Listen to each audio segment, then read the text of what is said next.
আপনারা দেখতে পাচ্ছেন যে এখানে ধানমন্ডি ৩২কে ভাঙা কেন্দ্র করে, যেটা আজকে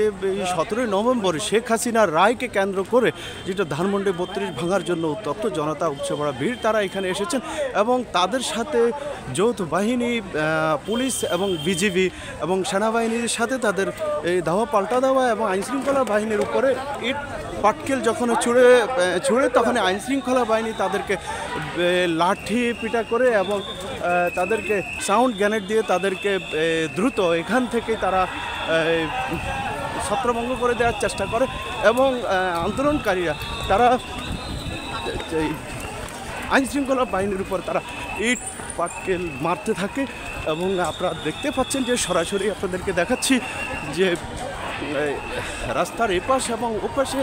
এবং যেখানে পাচ্ছে আন্দোলনকারীদেরকে পুলিশ ধাওয়া পাল্টা ধাওয়া করতেছে এবং লাঠি সোটা দিয়ে তাদেরকে প্রহার করতেছে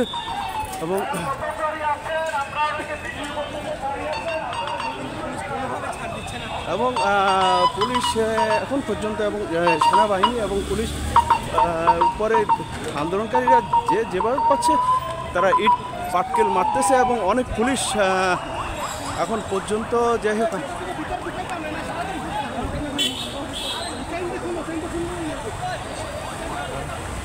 দর্শক আপনাদেরকে দেখানোর চেষ্টা করতেছি, সরাসরি আপনারা দেখতেই থাকুন আমাদের সাথে।